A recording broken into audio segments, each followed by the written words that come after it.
It's so good to be here with you all on this amazing day to close out an amazing AmFest 2025.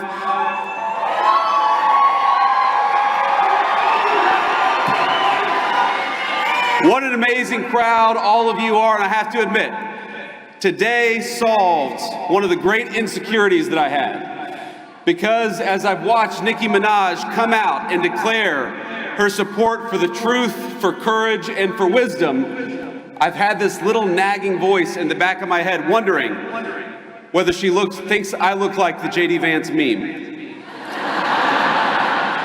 And it turns out, and I confirmed when she walked down the steps, Nicki Minaj actually knows what I really look like, and that is the best tribute that I could possibly imagine.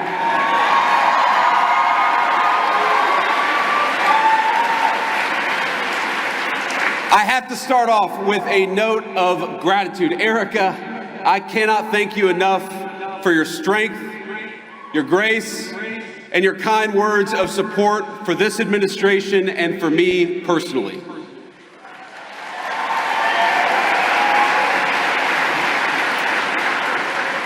You lead an incredible movement at Turning Point, and I will fight alongside you and President Trump and every patriot in this room to defend the country that we so dearly love.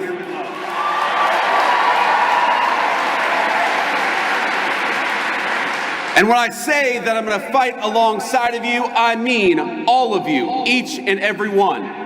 President Trump did not build the greatest coalition in politics by running his supporters through endless, self-defeating purity tests. He says, "Make America great again," because every American is invited.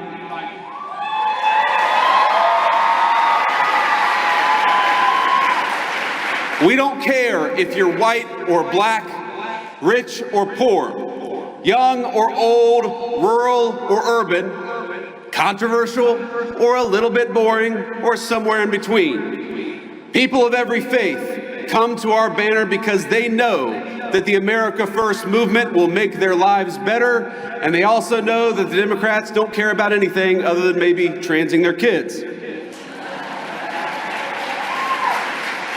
So if you love America, if you want all of us to be richer, stronger, safer, and prouder, you have a home on this team.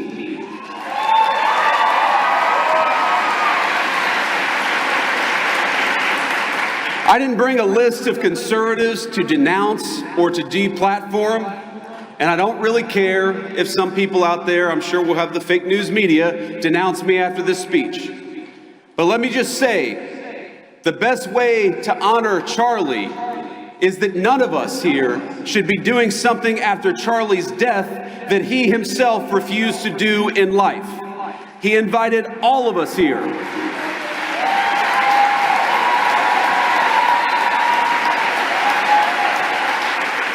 Charlie invited all of us here for a reason, because he believed that each of us, all of us, had something worth saying, and he trusted all of you to make your own judgment. And we have far more important work to do than canceling each other. We have got to build, and President Donald Trump is a builder.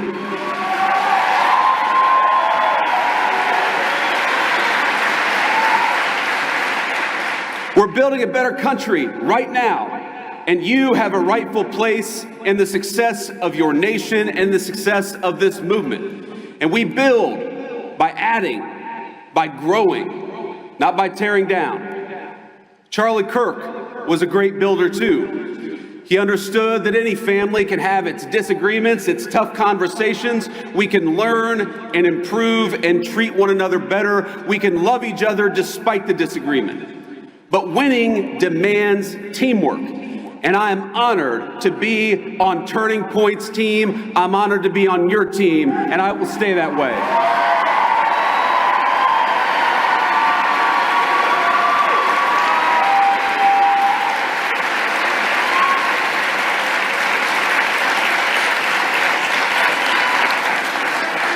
There's still so much important work to do, my friends. We're barely a year into this administration, not even a year. into the administration. But I'm so proud of the accomplishments of the president and the entire administration.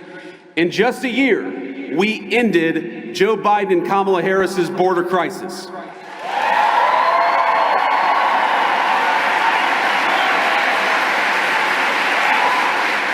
December marks 7 months straight of zero releases at the southern border.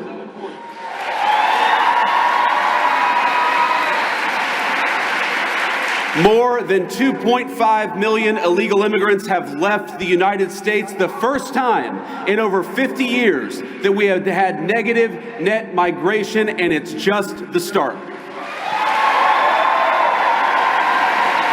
When you restore sanity at the border, it shows up everywhere else. Rent prices are dropping 4 months in a row, and more native-born Americans are working than ever before.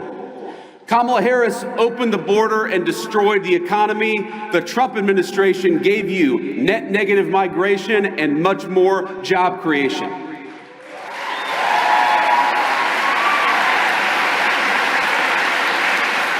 Real wages are finally growing. Inflation is half of what it was under Democrats. Gas prices are their lowest in years. And we have finally made it clear that in the United States, we believe in hard work and merit. Unlike the left, we stand against treating anybody, and I love what Nikki said about this. We don't treat anybody different because of their race or their sex. So we have relegated DEI to the dustbin of history, which is exactly where it belongs.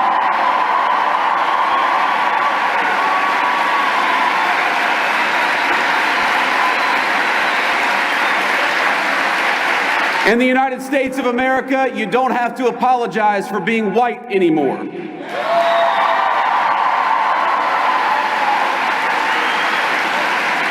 And if you're an Asian, you don't have to talk around your skin color when you're applying for college, because we judge people based on who they are, not on ethnicity and things they can't control.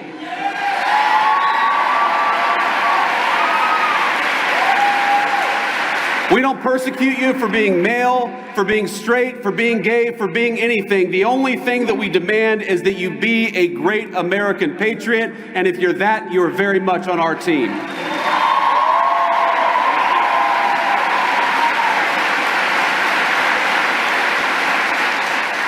Just consider the contrast. Kamala Harris used the government to censor you. We're using, in the Trump administration, the government to protect your free speech, whether it's on college campuses or in the digital marketplace of ideas.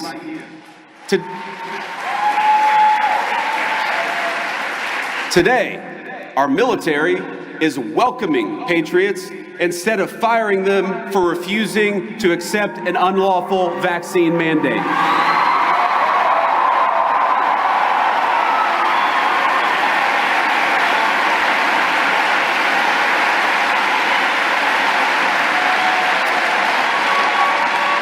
And to honor Charlie, but also to honor all of you, we're working to end the scourge of left-wing violence in the United States of America. We're going after the far-left crime networks, but we're also going after the monsters that fund them. We don't just want to go after the Antifa member who threw a brick at an ICE agent. We want to know who bought the brick, and we're going to prosecute them too.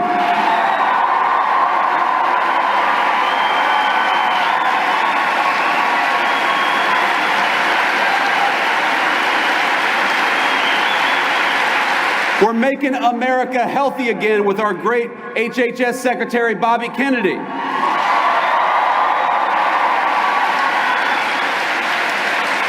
We're bringing drug prices down and purging our food supply of the poison that had built up over a generation.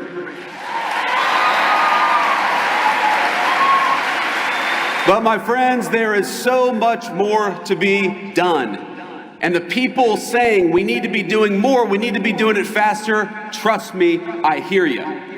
Greatness awaits every single one of you in the America First movement we are building together, but we need your help to get there. Do you want more prosecutions?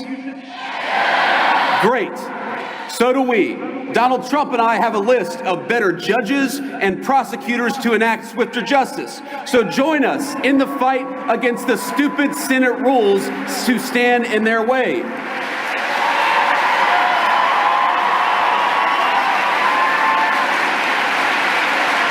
Do you want faster deportations? So go to ice.gov/join, because we're building an army of patriots and we need good people who care about the country to help us secure the border and do it even faster.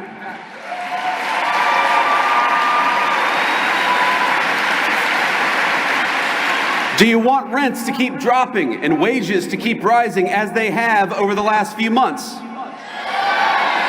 Then mobilize with us. Don't hand power back to the people who tanked the economy in the first place. Join the America First movement, and you will always have a place on our great team.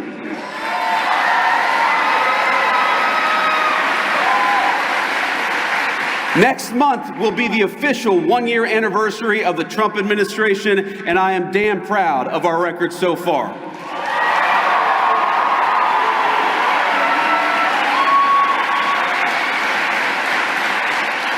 Now, the Democrats are already talking about 2028, and it looks like they're going to nominate a California liberal who's presided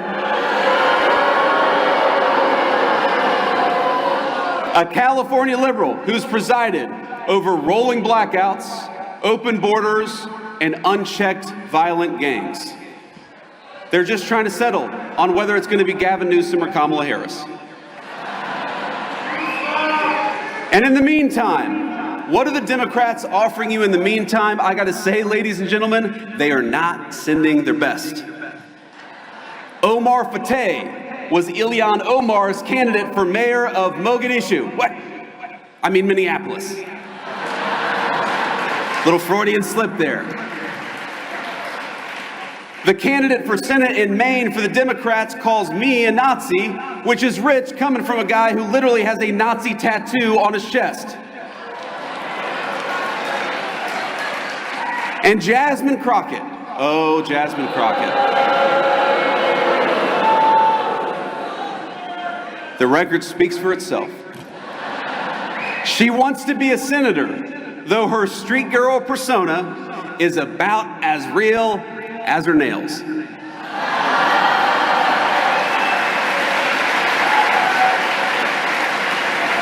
But ask yourself, what do all of these people have in common? And the unfortunate answer is they are puppets. They don't actually matter. They are cogs in a machine that wants to make you poorer, that wants to make you less powerful, and wants to make you less safe in the country your ancestors built.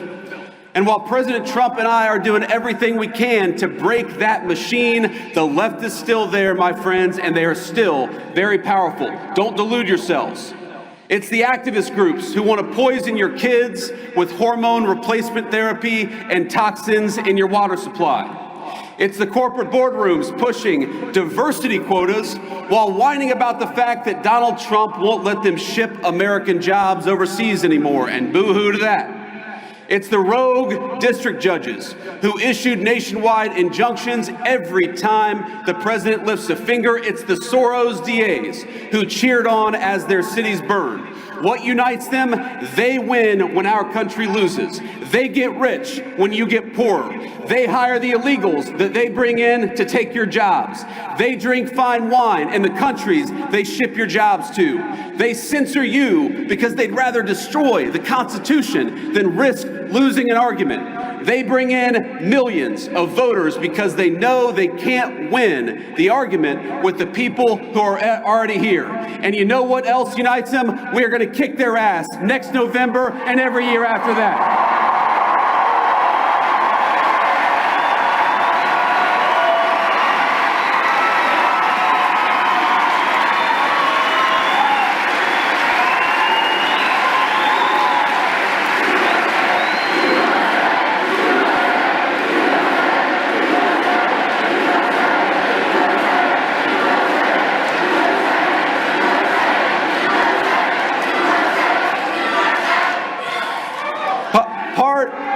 Part of the American dream is the idea that we're all, every single one of us, on the same team. We're all part of the same American family.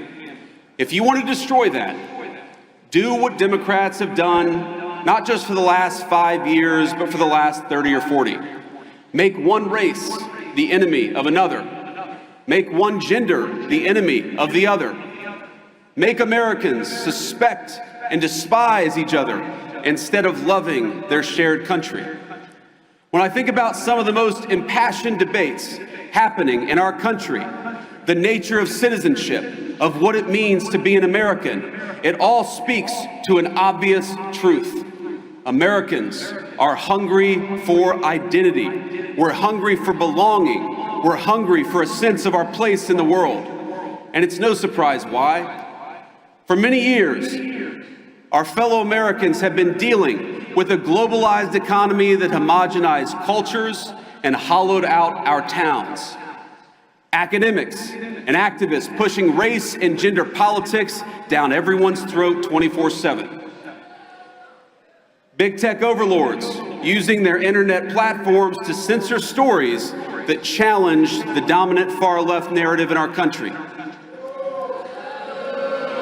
More than any time I can recount, people are talking about American identity and figuring out what it is that unites us. But I want to say something here.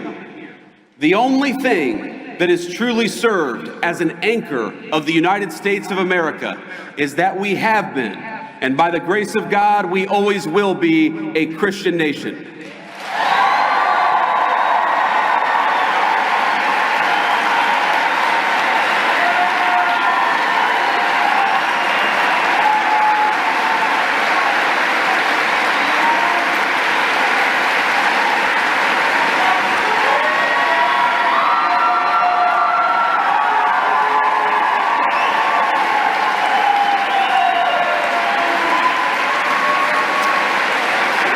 Now, I want to be explicit because, of course, the fake news media will twist everything that I say. I'm not saying... Do you feel about them the same way I do? I'm not saying you have to be a Christian to be an American. I'm saying something simpler and truer. Christianity is America's creed.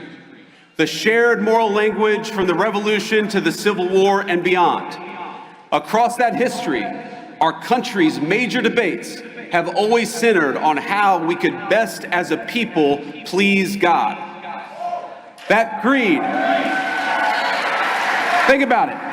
That creed motivated our understanding of natural law and rights, our sense of duty to one's neighbor, the conviction that the strong must protect the weak, and the belief in individual conscience.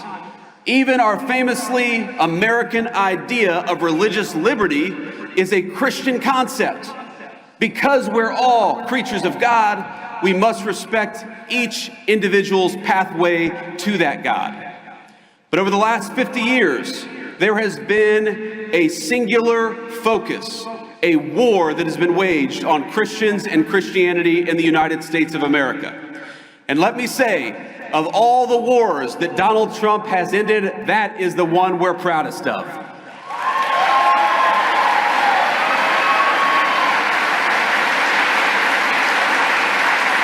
For decades, the left has labored to push Christianity out of national life. They've kicked it out of the schools, out of the workplace, out of the fundamental parts of the public square.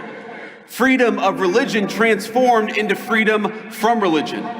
And in a public square devoid of God, we got a vacuum. And the ideas that filled that void preyed on the very worst of human nature rather than uplifting it.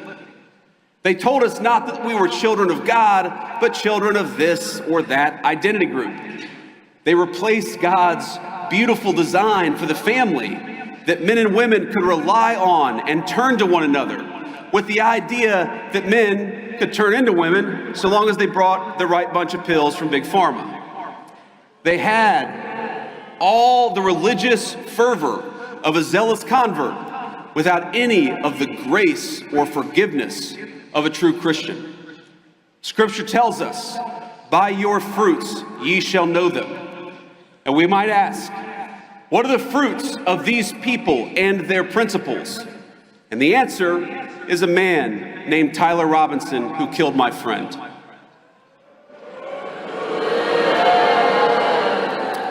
Think about it. He has everything that the far left want from our young men. He rejected the conservatism and the spirituality, the values of a small town family. He moved into a small apartment. He became addicted to porn. He became addicted to hate. And he ended up sleeping with somebody who doesn't know whether they're a man or a woman. That is the nightmare scenario, but that is the scenario that the left has actively advertised they want for American families. And the young men in the audience in particular. That is exactly why we have to fight them. Because the fruits of true Christianity are men like Charlie Kirk.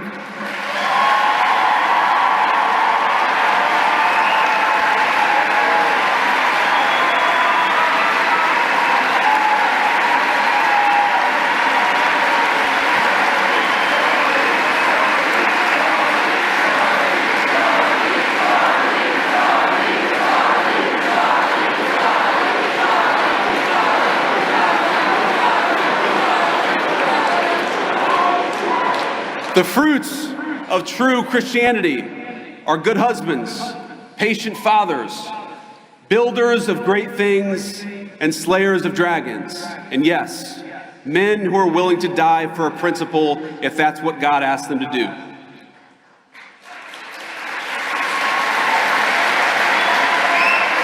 Because so many of us recognize that it is better to die a patriot than live a coward.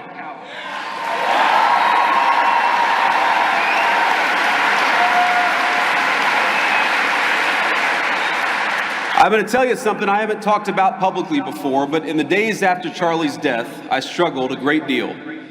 I'm sure many of you did too. I remember watching every video of the assassination, looking for clues, trying to understand what happened. I tried to hide my friend and that terrible bullet hitting him, but I would try to look around. I stayed up all night for many nights in a row, researching every conspiracy theory, going down every rabbit hole. When my lovely wife, Usha, told me to come to bed, I told her I owed it to Charlie to try to uncover every stone, and so that's what I tried to do. I remember I was consumed by this fear that Charlie's death wouldn't just deprive a family of their husband or of a good father, but that it would deny our movement of a great unifier of people and a great doer of great deeds. It's the only time I can remember my wife ever telling me that she was really worried about me. She told me it many times. But what saved me was not lying to myself, but accepting the reality of the fight that we're in. Charlie's death was an immense loss, an irreplaceable loss.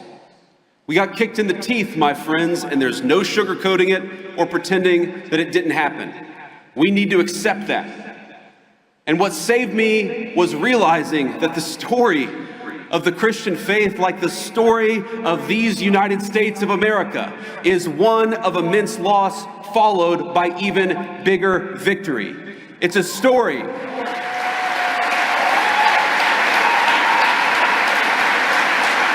It's a story of very dark nights followed by very bright dawns.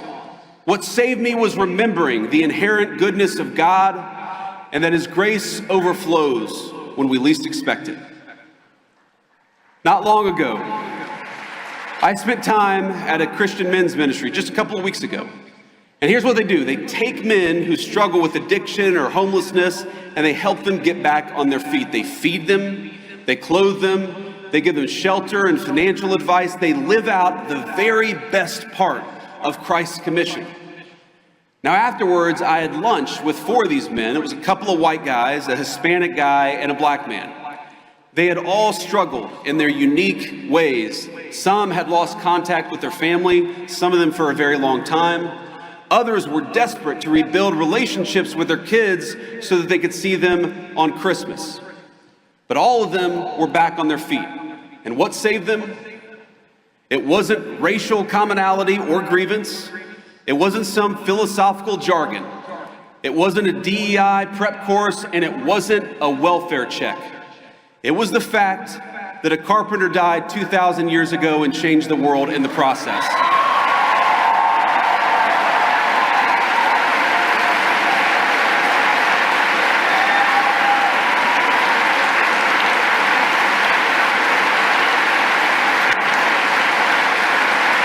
If you go to almost any food pantry in this country, you will find Christians feeding the poor. If you go to addicts whose families won't even speak to them, like my mom was at a certain point of her life, it's often the Christian ministries that stay with them at their very lowest moments. You'll find Christians sitting patiently beside hospice beds and in recovery rooms and in all the places of the world where people have given up on other people. And this is the moral truth we strive to center in our work in the Trump administration and in this great movement of ours. A true Christian politics, it cannot just be about the protection of the unborn or the promotion of the family, as important as those things absolutely are. It must be at the heart of our full understanding of government. Why do we penalize corporations that ship American jobs overseas? Because we believe in the inherent dignity of human work and every person who works a good job in this country. Why have we worked, without the help of Congress, to restrict H-1B visas, for example? Because we believe it is wrong for companies to bypass American labor just to go for cheaper options in the third world.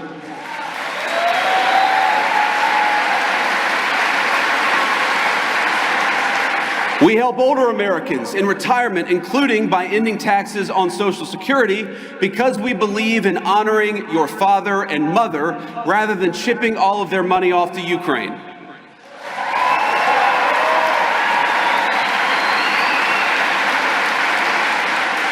We believe in taking care of the poor, which is why we have Medicaid, so that the least among us can afford their prescriptions or to take their kids to see a doctor. And it's why we are outraged at the injustice of Tim Walz allowing Somalian immigrants to defraud that program to the tune of billions of dollars. It ought to go to Americans, because that's who it's there for.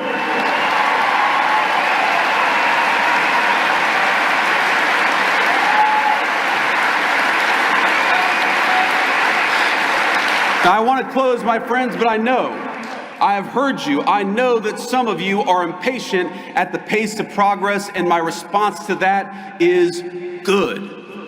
Be impatient. Use that desire for justice for your country as fuel to get involved in this movement in a bigger and better and more powerful way. I know some of you are discouraged by the infighting over any number of issues. Don't be discouraged. Wouldn't you rather lead a movement of free thinkers who sometimes disagree than a bunch of drones who take their orders from George Soros?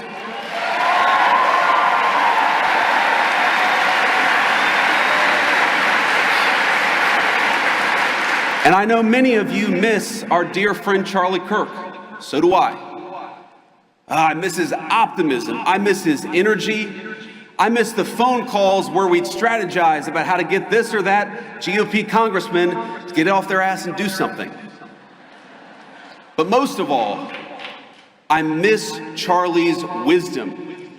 I miss his reminder that politics is not a dress rehearsal or a game. We are making decisions that will save our country and give the American people a shot at their dreams again. If you miss Charlie Kirk, do you promise to fight what he died for?